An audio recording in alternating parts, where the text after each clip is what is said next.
Pwede ba magtangan ng mga medalyon kagaya nito, mga medalyon ng mga manginginom? May katanungan nating kaagimat na ating bibigyan ng sagot na nakalagay din po sa lihim na mga aklat, sa LNK na aklat. Yung pag-iinom po, kung pwede magtangan, yung pwede magtangan yung mga medalyon, yung mga manginginom.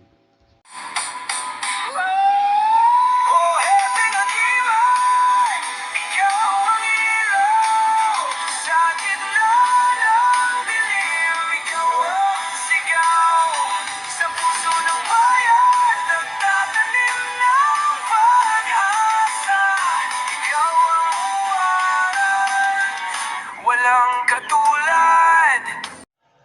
Yung mapagpalang araw sa inyo lahat, mga kagimat na may katanungan natin kagimat about dito sa manginginom o baga lasinggero, mga kagimat ako pwede daw magtangan ng mga medalyon.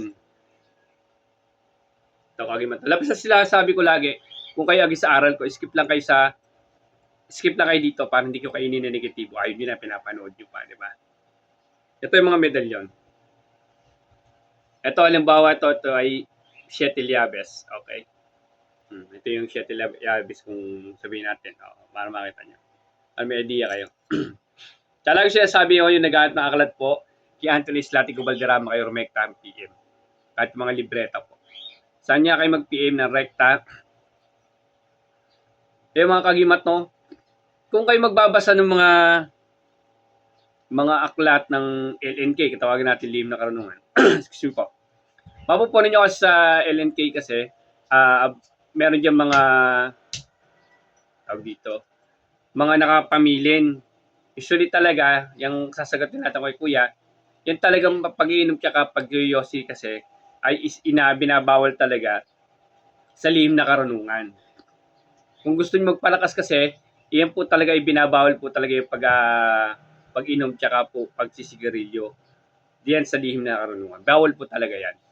Kung gusto niyo talagang maging lumasama. Kaso, as a part na sabi nga, tao lang naman tayo, nagkakamali din, ay yung iba, kasi yung iba, libangan, yung iba, ano. Pero syempre, kung hanggat kakayanin yung kontrolin niyo po.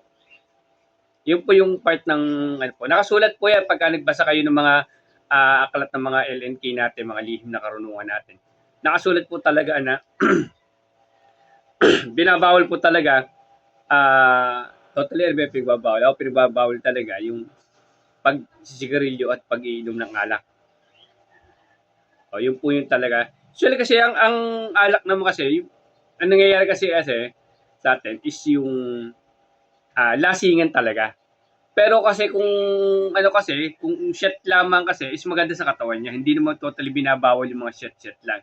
Kagaya ng mga red wine, di ba? Hindi para maglasing ka niya man lang sagad. Pagka red wine po. Kasi yung red wine din naman kasi ginagamit din namin sa mundo ng spiritual na tawag dito. Ginagamit namin sa mundo ng spiritual yan bilang kargahan ng orasyon. Usually, alam nyo, kalimitan kasi ako pag may red wine ako, diyan ako nagkakarga ng orasyon instead of tubig. Yun yung kinakarga ko sa katawan ko. Tapos pag may ostya ako, diyan ako naglalagay ng ostya, tapos tsaka ako inani yung alak. Inihiling ko sa kanila ito yung maging dugo ni Kristo. Actually, nung araw, red wine din ang ginamit na sign na kinusagrahan o dinasalan o hiniling ng Panginoon, Yeso Kristo, upang maging dugo ni Kristo. At yung tinapay nila, yung kubos, kung tawagin natin sa Saudi yan, kubos, oo. Yung kubos sa Saudi, sa Middle East, kung tawagin natin yan, yan ang ginamit na dugo at katawan ni Kristo. Symbolize that. Pero yan, siyempre, dinasalan yan, hiniling. Opo, yun yung pamamaraan. Kung mga red wine po na shot lang tuwing gabi is hindi po bawal naman yan. Ang bawal po talaga yung sabi kasing mga alak talaga, yung lasingan talaga, sagaran ng inom. Kumbaga, nag-ano ka na. Kasi part na nalasing ka, dahil kasi pagkakaroon ng pagkakamali ka at gumagawa ng masama. Kaya po, yung mga pag-inom alak, pwede po magtangan ang mga nagme-medallion. Usually naman ngayon naman, marami naman, pero sa part ng experience ko kasi, pag nalasing ako, yung gabay ko halos wala, naiiwan ako. Kumbaga, pag nagmotor ka, pwede ka ma-aksidente. Wala talaga, iwanan ka talaga ng mga gabi. Samantala na aksidente ka na sagad, kumbaga bangga ka, pero wala ang gasgas pag hindi ka nakain. Pero pag nakainom ko, mabagal ang takbo mo, nagtawag ka, ano kagad, sugatan ka na agad. Yun po nangyayari. Nagiiwan din po yung mga gawin natin pag lasing na lasing tayo. Pero dapat, ano lang po, shot lang po. Shot lang po, wag lang po shot po, no? Yun lang po, ano. Pwede pong gamitin mga red wine pang shot-shot po.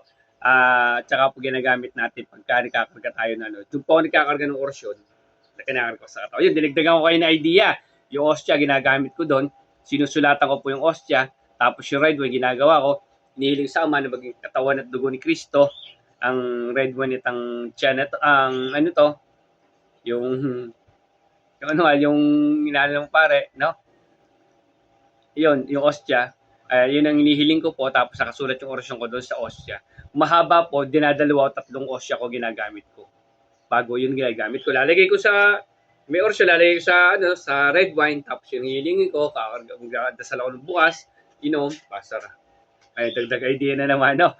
Okay, mga kagimat, pag nagkakarga ko, yan, sinabi ko sa inyo paano ako magkarga ng pag may red wine ako. Yan, okay? Isa pag ano ng alak po, pag lasinggero ka, usually, hindi talaga po advisable talaga ang mga medal natin pag lasing na lasing tayo. Usually, iniiwanan ng gabay tayo. Salamat, God bless sa inyo.